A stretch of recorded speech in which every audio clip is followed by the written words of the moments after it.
I think when we're thinking of redefining democracy and when we're thinking of youth power, for me, I have seen reasonably how us dealing with fear as a population, because young people have been traumatized before and we continue to be traumatized by these governments. We need to really dismantle this fear and put structures to protect citizens when we're seeing this active action by young people. For some reason, in Nigeria, we feel so far removed from what is happening in Aso Rock. We feel so far removed from what's happening in the House of Rep. We feel like that's their problem. Here is our problem. That's why it's easy for us to fight ourselves and not come together to fight them.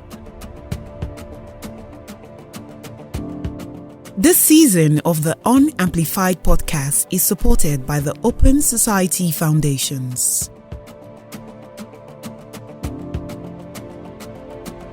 Welcome to the Unamplified podcast. My name is Cynthia Mamalu, your host, and it feels so good to be back. I've missed you all, amplifiers. Welcome back to the podcast.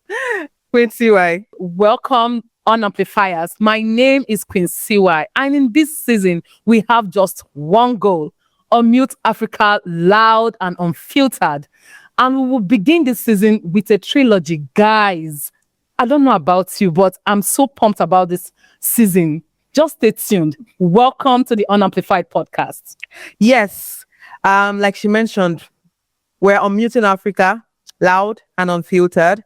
And we begin with an amazing trilogy. We're looking at the lines we need to cross. We have to start crossing every line as young Africans and even as Africans generally. And for this episode, we'll be looking at rethinking youth power, the lines we need to cross. What would it cost young people? What is the demand for young people? And are young people ready to take action, or do we want to still keep waiting for permission? Because I think we've gone past the time of asking for permission to get things done. And we have two powerful women to discuss this topic with us. Quincy, can you do us the honors, please? All the way from Nairobi, Kenya, joining us virtually is Miss Zaha Indimuli. She is a prominent Kenyan feminist activist, human rights defender, and a youth diplomat. Welcome, Ms. Zaha, to the Unamplified podcast. Thank you so much. So lovely to be here. And joining us right here in the studio is Miss Kofoworola Odozi. I'm so sorry, but she is a multimedia journalist, an editor, a media strategist, and the editorial lead at We Are GST. Did I get that right? We're Syria Gist. Okay, We're G. Yeah, thank you very much. It's lovely to be here. Welcome to the Unamplified podcast. We are so thrilled to have you join us. Yeah, it's interesting. You guys are the first guests for this season. We took a long break, but guys, we promise we're back. But this season, we want to look at a lot of conversations happening on the continent. And for this episode, we're talking about rethinking youth power. Recently, we've had protests on the continent, from Kenya to Nigeria. I mean, Kenyan youths, you guys are just stressing your government at this point. I feel like in Kenya, you protest every other 2 weeks. So there's no rest for the weekend. They have to no rest for the weekend. You see, we like that. We have really no rest for the weekend. You know, we have this protest going on. I mean, in Madagascar, in Morocco, we also had young people protesting. But what it just basically indicates is that we have young Africans are not just demanding for alternatives, they are seeking alternatives, they are demanding for better governance, for better leadership, and they are making their voices heard. And so, as we were reflecting and creating this episode, we're just thinking about what lines do young people need to cross, especially in taking over power on the continent. Number one. The second part is, how can we begin to reimagine democracy, redefine what democracy means and should be for us, and innovate democracy in a way that it actually works for the people. And so, which is what informed the whole idea of the trilogy, Crossing the Lines. We have 2 other episodes to go with that, but we're focusing on youth power today. And maybe I'll begin with you, Zaha, because you've been part of the movement in Kenya. Interestingly, June 25th was 2 years post the Gen Z protests in 2024. I think in your response, you should also reflect on what the journey has been like so far. But this is just, standing in solidarity with our brothers and sisters in Kenya. We love what you guys are doing. You guys inspire us. Please, let's keep the action going. But Zaha, you've been part of the protest, be it the End by Finance bill or even the fight to end femicide in Kenya. I know in June there was a major protest. I think 1st of June or so, demanding an end to femicide, and the conversation continues. And I'm just wondering, from your experience, at what point did you realize that you needed to take action differently? What was that moment that got you thinking you had to change your course? You needed to do something differently. And then maybe share a bit from your experience from the protest. What are you learning about youth power? What has youth power felt like for you from Kenya? Like I said in the beginning, there is no rest for the wicked. We have to remind them of their poor governance, their poor leadership skills, their pathetic ethnicity, politics, and so many other things. The fact that they refuse to leave this seat, even if they're in their 80s, they go on to retire. But what action? What made me feel like we take action differently? Because I have been raised in an informal settlement, and so matters of gender-based violence are very familiar to me and very personal. And femicide in itself, for example, has always been a crisis. And you see, for Kenya, when we had a rise in domestic violence, the government was quiet. Rather, people said, those are things that have happened to married people who have slept in the same bedroom. You should not interfere with their things. And that's exactly what violence is happening. And right now, we're seeing the data saying around 70% of all these cases are intimate partners who are known by these victims. So it's the same thing we ignored, we raise, they ignore, we raise, they ignore. And I was like, guys, you will not wait for me to be an adult to ruin this country. You should have ruined it, child. And now that it's my turn to live, to exist, to grow, and to be who I am, and to experience what this would look like for me in the future, everybody has to do their work or go home. So we decided now organizing has to change. So earlier in 2024, I think everybody think the Gen Z protest happened in June. The feminist movement did the 2 protests before June, the June protest that gave a whole full transcript of it was a literal copy. And that's also why we ended up being on the front lines of the Gen Z protest as well. So in January, we ended up trying to organize again. And I think I'm a big believer, Cynthia, we've worked in so many spaces together. I'm a big believer of working with people. I don't believe in being an island, even for organizations. However, that is a structure. So I was like, we don't have resources. Yes, funding has been cut. USAID has been cut. What are we going to do? Are we going to cry? Everybody has something small. Can we put it together and work on something? And that's exactly how we did it. So the End Femicide movement came. And by the time we were organizing, we did it digitally because we didn't have resources. I was doing things on Canva, posters, educational, informational awareness raising. Again, in the situation of the fact that equally when I'm thinking of youth taking power is also youth taking up spaces of resourcing, because they don't resource youth spaces, yet youth are doing the dirty work and the dirty job of keeping countries alive. So everything together, the digital spaces. Some people had finances, some people had lawyers, some people had medical centers from the GVRC, the gender response centers. We put all that together and we decided, let's go to the streets. Only this time we decided to occupy the entire country. And the difference is that they talk too much, but they don't plan. They don't think ahead. They only think about their stomachs at that time. So they didn't think we could be able to mobilize the entire country, elderly women, kids, young women, kids with their uniforms, because everybody was angry. And then importantly, everybody could tell you, I have seen a man beat a woman somewhere. I have seen my father beat a woman. It was evident for every woman that this violence happens. 20,000 people came out, Cynthia. And the government did not know what else. The government was panicking. They're thinking it's political. And the message was very clear, which is also why I feel like taking up power would also be creating communication spaces. And I'm so glad Kofo is here. Journalism is spectacular. And now that journalism has expounded and everybody's really a journalist on TikTok and Instagram, everybody got this information. Kenya has a very big penetration of mobile phones. Everyone, we translated the femicide crisis to all ethnical languages so that we can cut that bias. We did cartoons for children to understand violence. We built AI systems to build routes for how people could walk around. Again, I have my own reservations with AI, but in that moment it was helpful. And 20,000 women came. And then another thing we did was work with diaspora, which when you invited me for this podcast, it blew my mind because I was like, yes, online mobilization, horizontal leadership. That's how the government couldn't be able to figure out who do you call to negotiate to pay out to co-op. We saw people translating the finance bill in different languages so that everybody understood why young people are going to the streets. People fundraisers. People went and started doing public awareness on public transport. You see, they make a line for you to get into these buses, then they go in turns. People were going in turns in buses on the lines, preaching the finance bill. It became a religion. People went and occupied the churches on Sunday where women were saying, oh, these young people are so disrespectful. Like, oh, you are respectful. What has it done for the country? You know? People were in the buses, in the churches. We occupied everywhere until June 25th, we occupied Parliament.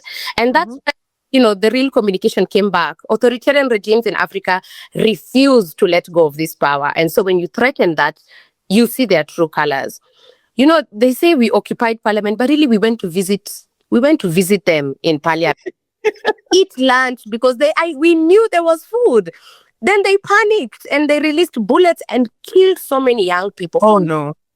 Whatsoever. They blew people's brains. And then unfortunately for me, since of course we were the blueprint for that thing, we women were in very central spaces. We stood in the front because we knew that we'll be able to guilt trip the police.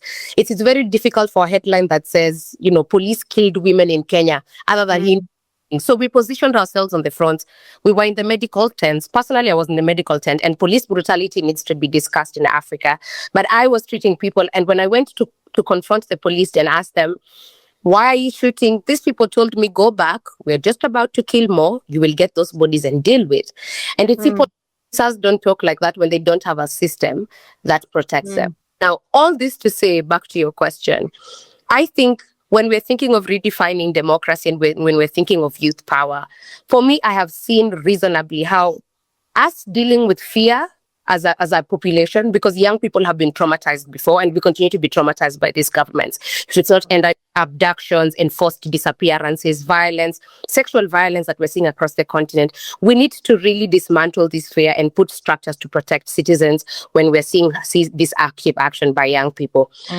Resourcing. We need to stop lying that these things are easy to do. We need resourcing so that young people can organize quicker, faster, and continuously. Because again, what tends to break down these systems is continuous, consistent resistance that is organized. And then, of course, it would be good for us to really, really work together in solidarity. One of the few things that happened in the finance bill that was very powerful for us was that Kenyans in the diaspora marched outside our embassies. And Kenyans in the diaspora also put kitties and fundraisers and sent that money for example, for us in the medical tent to treat people, and it sent bail to Kenyans who had been arrested during the protest. You can imagine if we all stand up behind one country, for example, behind Sudan, organize, put money together, send people there, like the way the world showed up for Palestine. I think young people are ready, because you see the way we Kenyans, we are the number one cyberbully, which is wrong, but effectively it protects the entire continent. So it can restructure that and build it to change narrative, to build community virtually, even if we can't all come to each other's countries. Then places like, Uganda and Tanzania wouldn't have to suffer when Kenya is there, Congo suffer when Kenya is there. I think that's a future I want to see. All of us working together in all aspects of Africa. And I don't have to be in Morocco to fight for Morocco. And I don't have to be with you guys in Nigeria to help solve this electricity crisis. I'm telling you, we need... Oh my God. I think I like the fact that Kenyans, they are in solidarity in coming out to push for change and ask for accountability from their government. And that brings me to you, Kofo. I've seen your work, your exceptional work in trying to break national issues into rich stories that resonate with young people, especially the Gen Zs. And I also hear that you throw jab at the Tinubu economy. I mean, it's all uprising, no rest for the wicked. So. Really no rest for the wicked. That's the tea there, Kofo. Receive your flowers. What line do you think you were crossing? And also, what has the response been like with your content? I think like a common misconception that people usually have when interacting with just content or just interacting with us young people that work at GIST is we're trying to upset the government or trying to get on Tinubu's stools or things like that. And it's like, the problem that we have is much bigger than that. Yes, this is the current sitting party, but then our problem extends past all of these things that you think you're seeing now. She said a lot about how in Kenya there's a lot of solidarity, and that's something that's really missing in Nigerian context. Exactly. So what we see in Nigeria is just a lot of people who are frustrated, a lot of people who are unhappy. I was in the salon yesterday. I'm like, I had been there for just 5 minutes, and the hairdressers, they were complaining about how a keke man is trying to overcharge them and saying them go and price it at the filling station. It's like, how is that a response to me telling you that it costs too much for you to take me to this distance? So everybody is angry. Yes. And there's such a widespread anger, but at the same time, we just cannot come together to use that anger for anything good. So there's that gap in understanding that, yes, I'm angry about what is currently happening around me. Where do I channel this anger? And I feel like that is the kind of space that just really exists in. So she mentioned a lot about how they were able to break down things for people to understand. And I feel like just is really solving that gap of letting people know that every single thing you do is politics. So I think that's the problem with how we interact with democracy and politics in Nigeria. A lot of young people, old, most of us really don't understand the fact that when you want to buy shawarma and you can't buy shawarma, it's politics. It's politics. When did you want to? Maybe 2 months ago you could go and do a shopping spree on Shein. Now you have to think about it. So that's politics. People don't understand that every single thing about your day to day, the fact that you wake up in the morning and you can think, oh, I'm going to order Bolt, or maybe I should take along. Maybe I should take public transport. It's politics. People don't understand that every single part, you buying crayfish instead of pala. Politics. Like there's every single thing that we do as human beings is directly tied to the people who currently sit in power. And I think that's something that Kenyans have been able to solve. For some reason in Nigeria, we feel so far removed from what is happening in Aso Rock. We feel so far removed from what's happening in the House of Rep. We feel like that's their problem. Here is our problem. That's why it's easy for us to fight ourselves and not come together to fight them. So I feel like that is what GIST is really trying to do. Allow people to understand that, you're not my enemy. They are your enemy. So what makes sense is all of us coming together and unifying and actually standing up to do something, because there's such an odd individualistic nature of Nigerians right now. And I feel like unless we're able to really target that, let people understand bills, let people understand what controls what is the reason why you don't have electricity, because we just sit down somewhere and just complain. And the electricity, I was born. And the fact that they are coming in this election, they're still promising us electricity. The same thing, the exact same thing. Like, it doesn't make any sense. People need to understand the direct line from why you don't have water to what is the reason why you don't have water. Like, it's just one thing to say, God, we don't have water again, but why don't you have water? Who is the reason why you don't have water? And how can you ask that person, why don't I have water? So it's not that the people who hawk water, I don't know what they're called now, on the trolleys, it's not that Mirua is not complaining to the Mirua that, oh, this is too expensive, why is it 200 naira? No, that's not your problem. Your problem is, why don't you have? You should have water. We should not have those ugly black tanks everywhere. We should not have solar panels. There's a reason why everybody has solar panels on their roofs, and it's not because we're trying to be conscious of climate. No, we don't have lights. Why get this? It's an investment. Yeah, exactly. You savings. You get, and then like, I'm so sure that if you go to like a shop where they're selling like solar panels and complain that this thing is so expensive, but that's not your problem.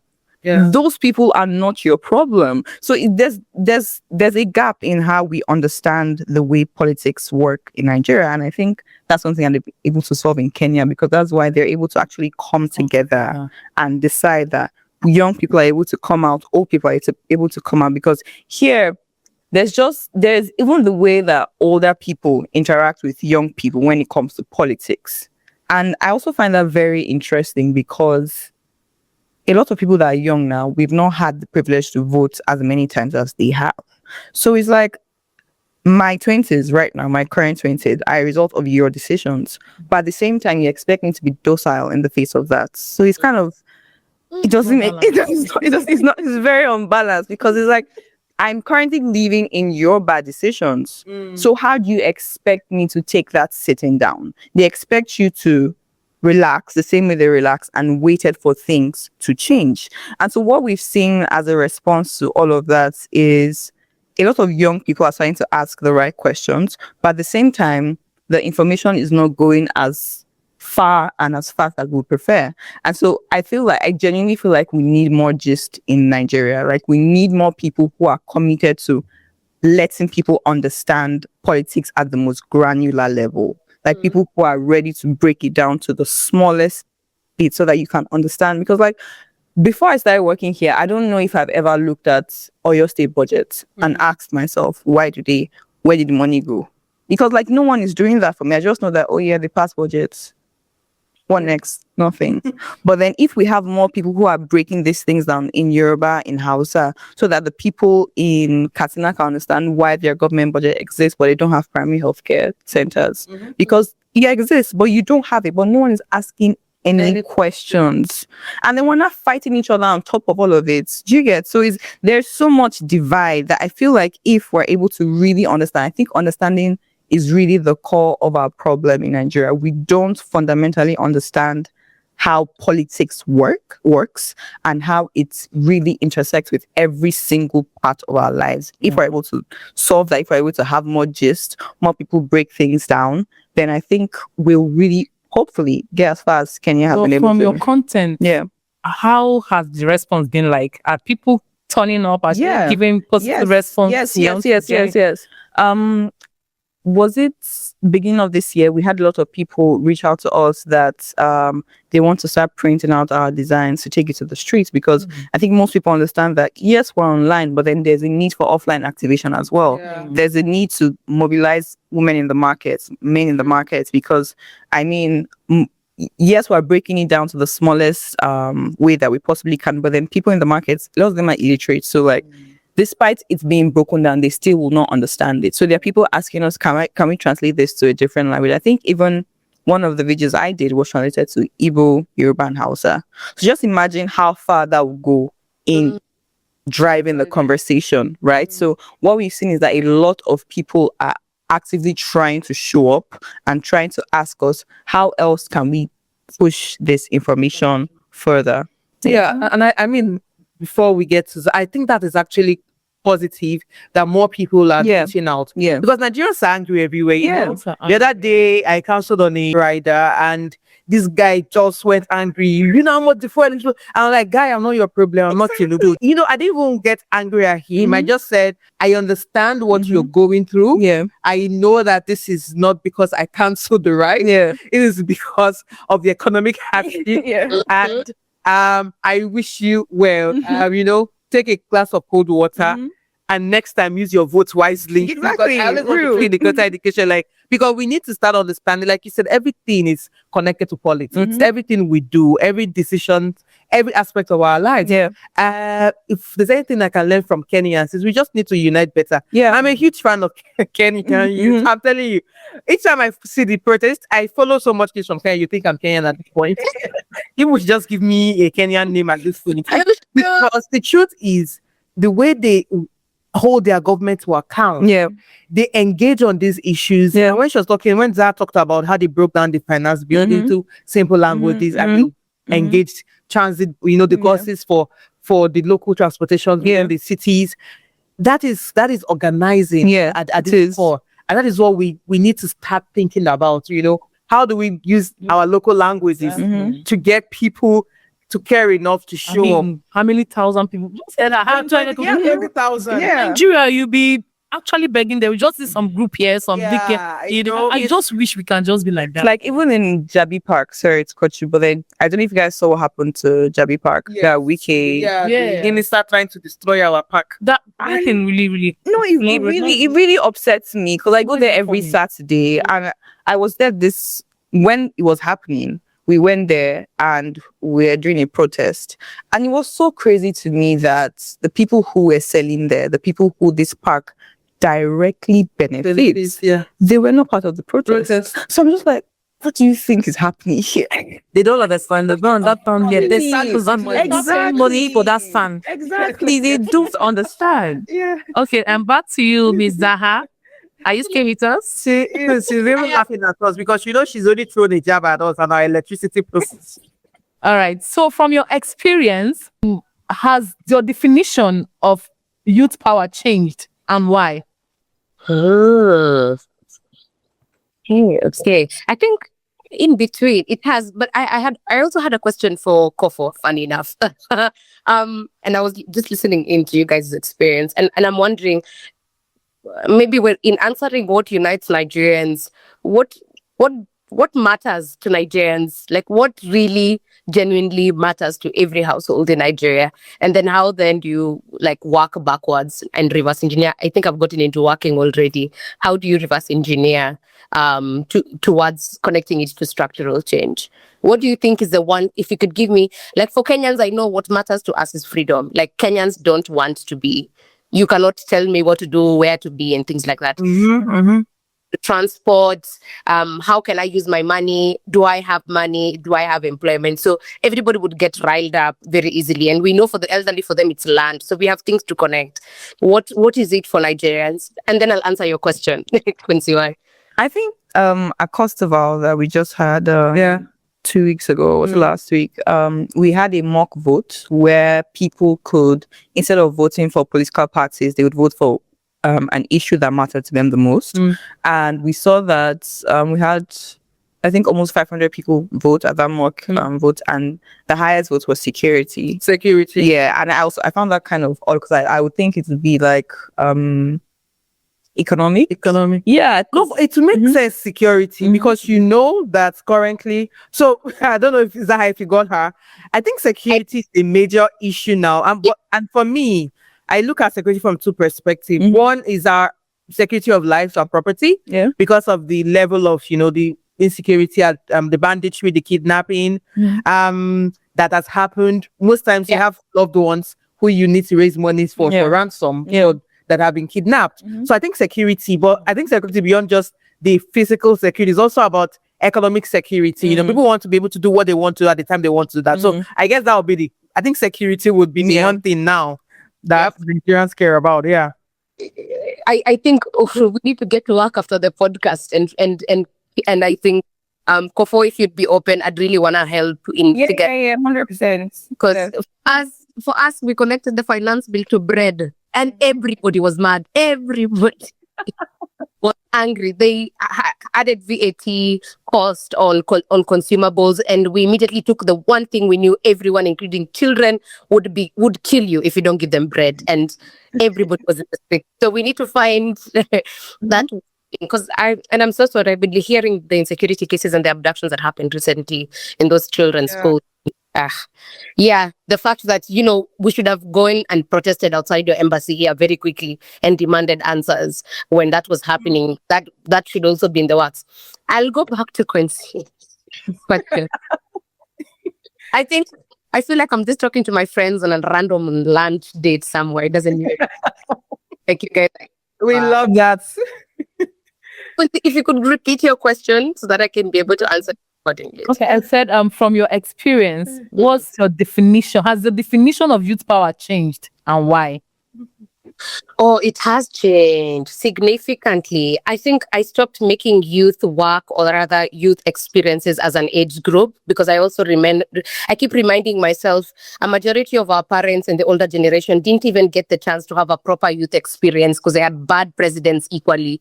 They had ourselves at that time. I mean, all our parents keep reminding us, I went to school with no shoes, to school, blah, blah, blah. And it's like, why didn't you vote out this president who made you go to school without shoes? And so in recognizing that, and in recognizing that maybe the older generation, for example, in Kenya, are supporting us because they're living through us, if I could say that. They're trying to see Can I be alive to see young people finally enjoy? My children be able to enjoy? Can my children experience better than I did? So it has changed significantly because now when we are organizing, we organize for the young people whose future they're about to bequeath the country, who are about to take up the country now. And we also organize for the older generations to experience what a world is when, what a good country is when it takes care of young people and it takes care of the vulnerable. So it has changed drastically also because I see a lot of people participating in things that make them youthful, wellness, sports, and those are equally things that young people would very much enjoy. I think women enjoy taking their kids to the swimming gala more than they enjoy swimming, but they will go, right? You want to be a football kid, mom, because you enjoy just taking your kid to school and seeing them participate in these things. So that's how we're usually able to do the intergenerational organizing within us because it's like, I want to do something. We organize for something that would make my parent happy to see me participating in. And often these are structural changes that end up mattering. So, for example, I need my parents to be alive to see me thrive. So it means healthcare should be accessible to them. And we dissect that very easily. And then you see that these youth issues really cut across everyone. And again, when we're thinking about the structure and the hierarchy of how governments are supposed to respond and plan in their countries, when you start with the vulnerable, which happens to be children, you ensure that systems for children are well done and children are protected, then everybody is protected. When you ensure young people have employment, then everybody has employment. When you ensure young people have access to healthcare, young people have access to opportunities, there's free education, then you have an entire generation of people who are learned who can contribute to the country. And I don't know why it's so hard for politicians to see that, but there are things youth power has to transcend so that we can remind them when you were younger, you didn't have these things. You want the younger population to enjoy these things. Literally, in the words of Pelo Lumumba, we have to plant trees now for the shadow, which we will not enjoy. And I think that's what we of, yeah. True. I really love that. We have to plant trees now for the shadows we wouldn't even enjoy. Because I think most times what happens is our political class, they focus on just the now, their tummy, the present, which is why we forget about building for posterity, thinking about, the long game. And that's why a lot of African countries, a lot of us, we're still where we are because we're blessed with so much resources. This continent is rich, human, natural resources, what have you. But we still deal and struggle with some of the challenges. There's a context to some of the challenges, but bigger question is the leadership question.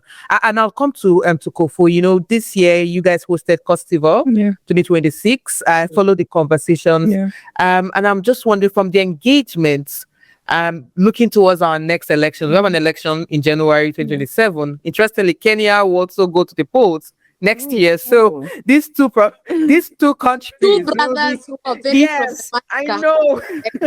And so I was wondering, do you think Nigerian youth are thinking about this next election from a place of power? And what lines do we need to cross to define electoral outcomes next elections? And I think I'll just throw the same question to Zaha after you.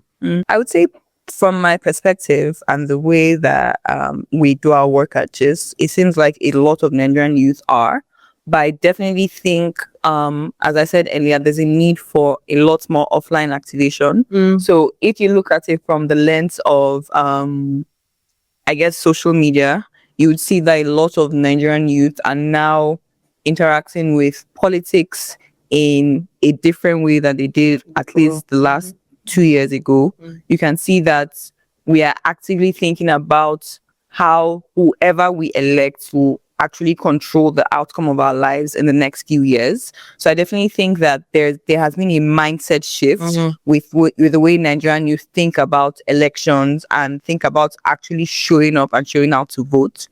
And when it comes to the question of what lines do we need to cross, I feel like we definitely need to ask ourselves, first of all, we need to ask ourselves and be honest with ourselves when it comes to actually turning out to vote and asking ourselves, this current party that has existed in the last few years. So I think the first line to cross is the line of ourselves, asking yourself the important question, because I feel like a lot of Nigerian youth, yes, are very delusioned to what is happening around us. So we feel like there's this thing that people say, it will be well with your family, or it will not touch my own family. yes.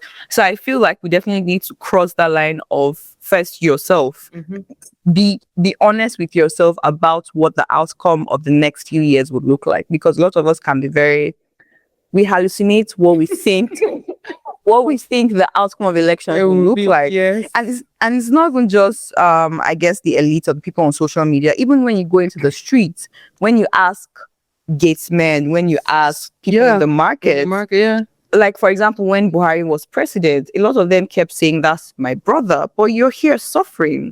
So it's like, how is that your brother? So the first line we need to cross is just asking ourselves, be very honest with what the outcome of the next election would look like. And I think the next thing we definitely need, the next tools we need to step on, it has a lot to do with our courage and how we hold these people accountable.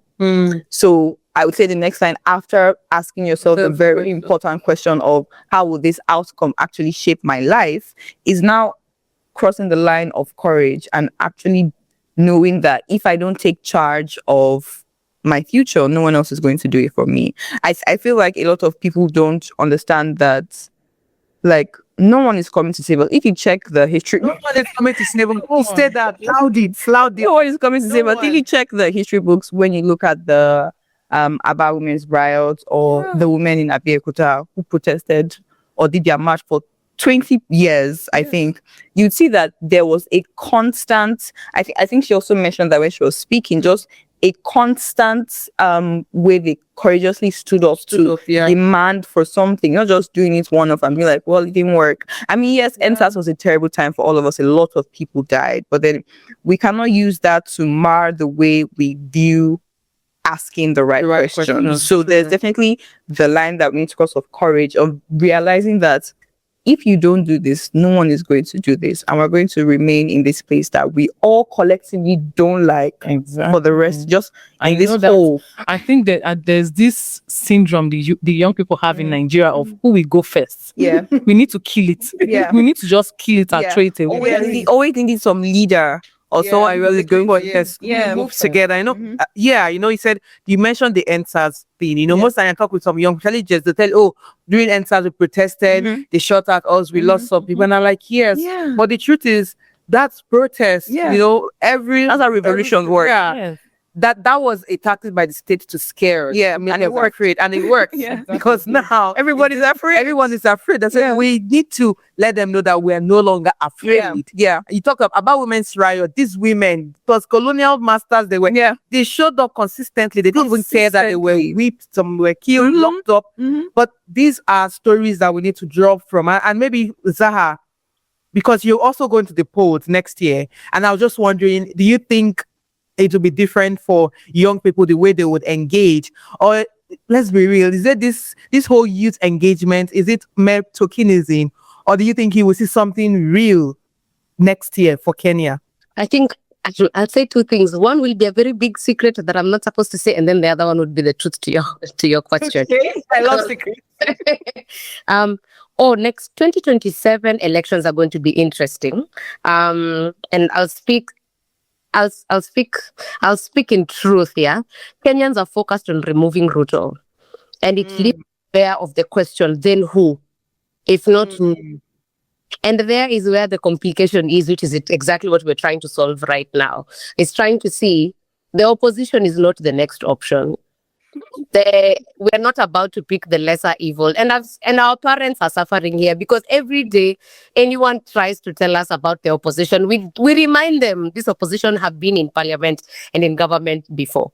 So I think a lot of changes will happen in 2027. Number one, we have a lot of young aspirants everywhere. It's as independent. Migrate to Kenya.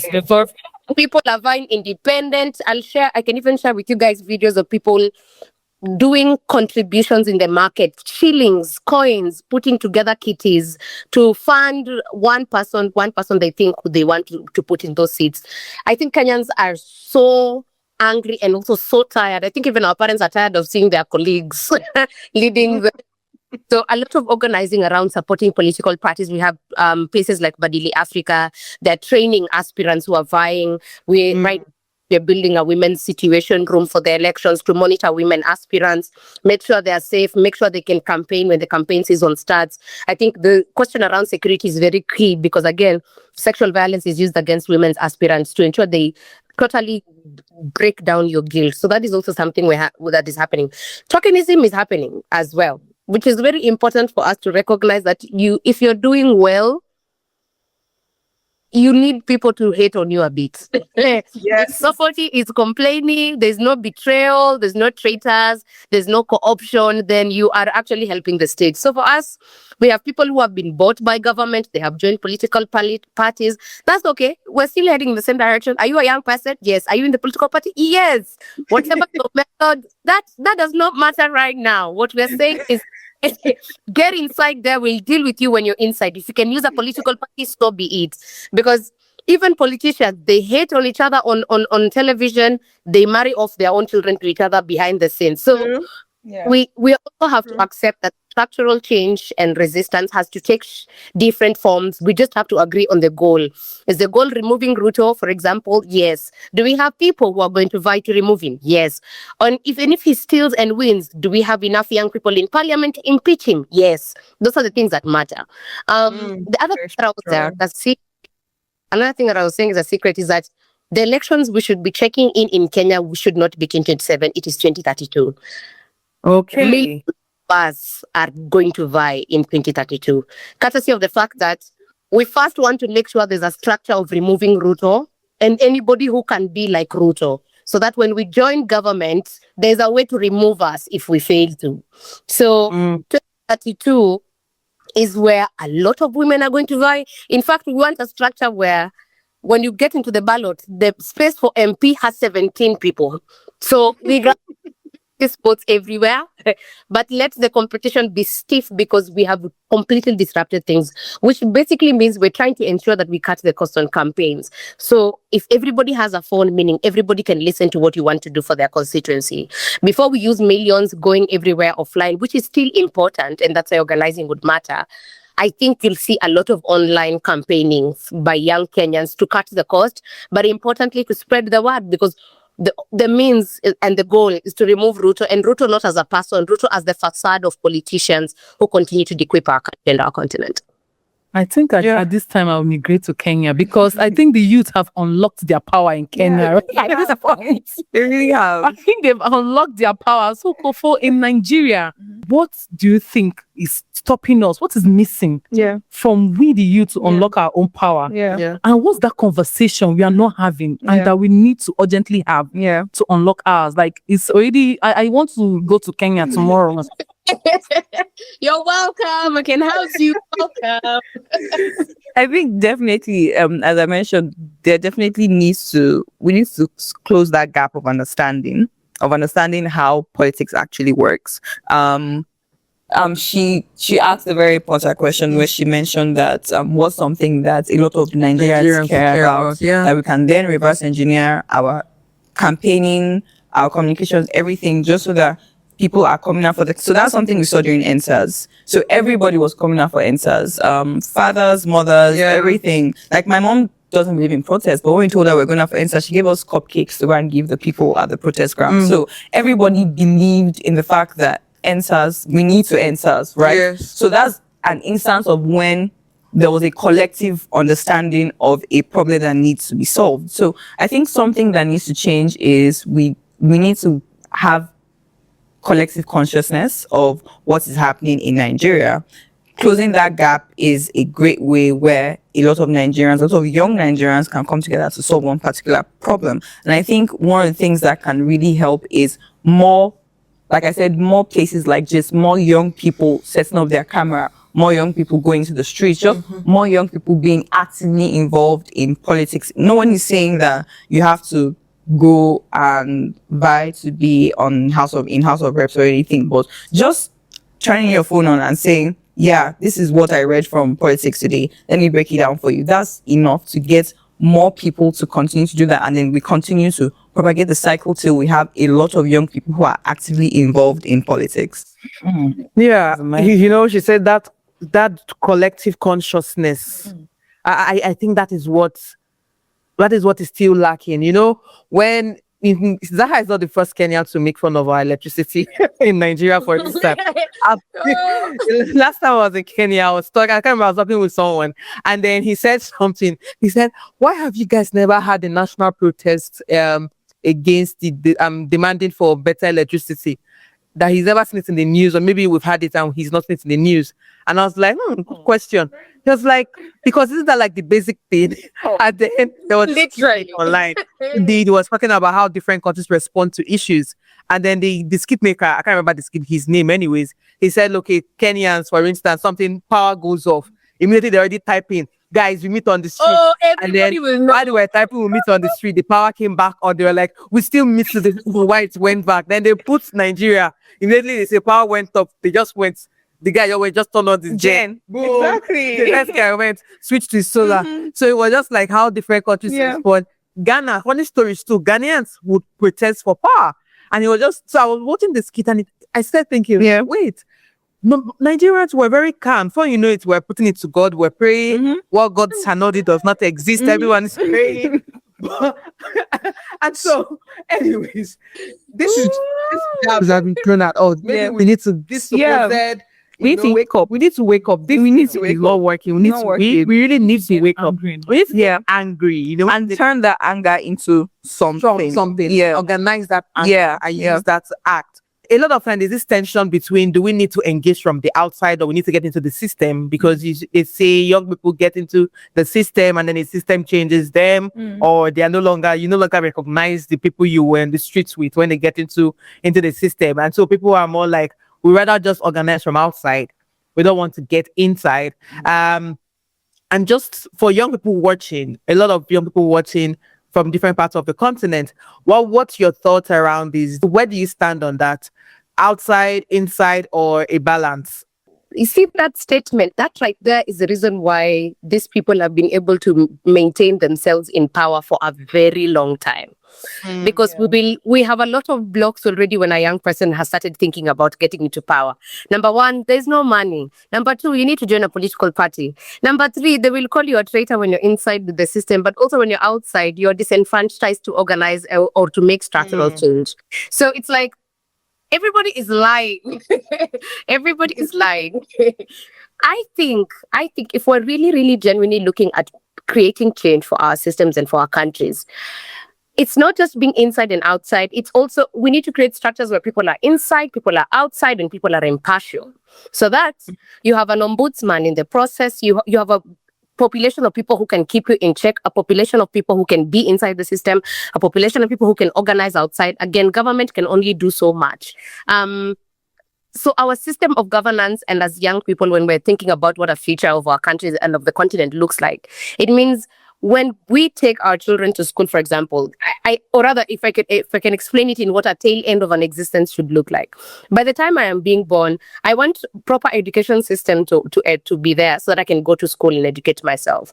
I want my education to be so specific and so familiar so that it can be able to assist me to create change in my own society and definitely around the world. After I graduate, I want to access employment so that I can be able to build an income and take care of myself and eventually build a household, and then vice versa. That is a system that is built both inside and outside and in the middle. Meaning, if anything happens in between, I need an independent judiciary so that I can go report and get facilitation as well. So we need young people who can exist outside, who can exist in the system. What we're looking at is an overhaul of this structure of governance that continues to poison us as Africans, that continues to poison us as young people. This structure that tells us what to do and what not to do, but never tells us what we can do and what we can be. So a structure that allows young people to think about politics differently, to organize differently, to fundraise differently. We've made money, politics, and even sex very big taboos in our societies. And these are the three things that continue to have our continuance every single time.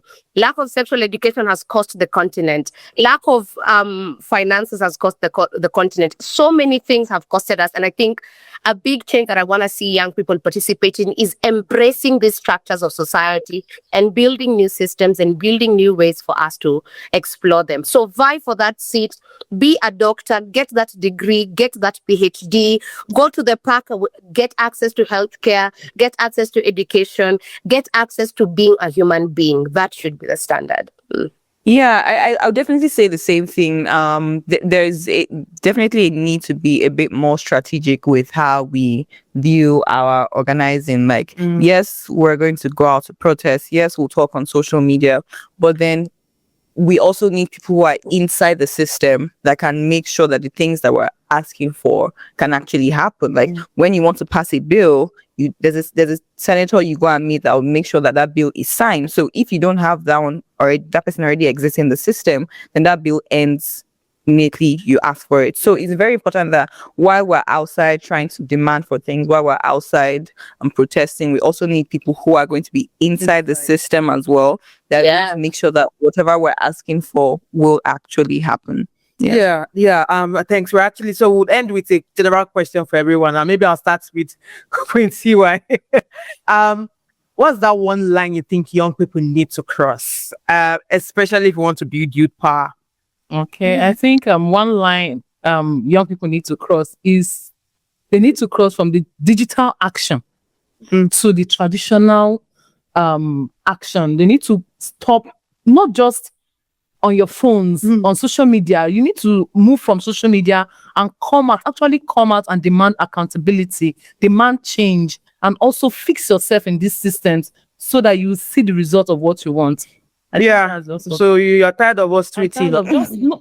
Just Instagram right now and see it, especially Nigerian.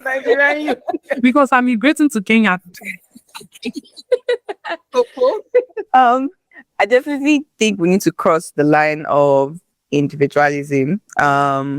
We need to stop thinking of ourselves as just singular people living in a country. We are a collective, and when something is happening to one of us, it's happening to all of us. The children that are still in the forest now, in one way or the other, that's directly connected to you, because it could be you. There's really nothing that makes the difference. So I think a line we need to cross is just that line of just thinking that it's not gonna happen to me. Oh, my own are protected.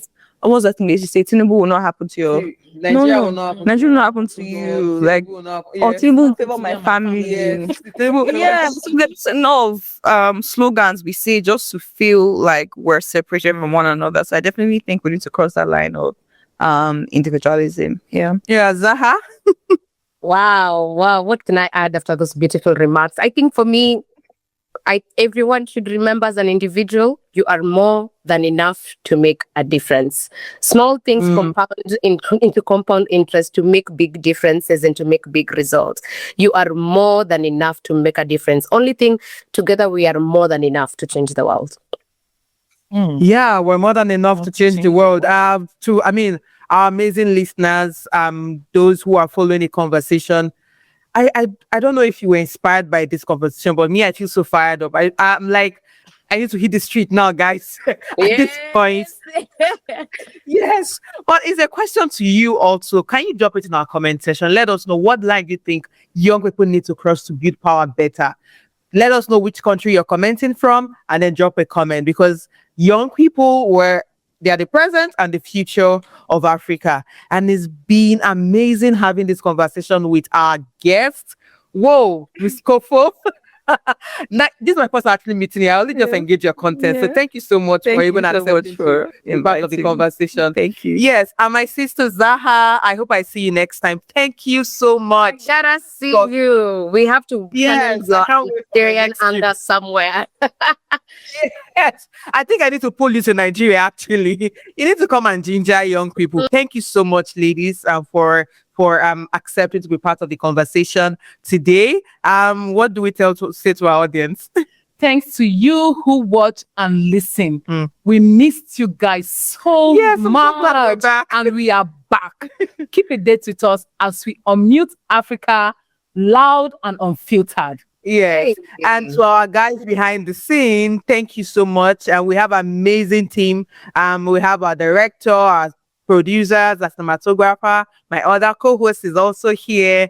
Thank you guys. You guys are awesome. Don't forget to like, drop a comment, share, follow, and subscribe. And like we always end. So when you're on, you're amplified. Cheers to Africa.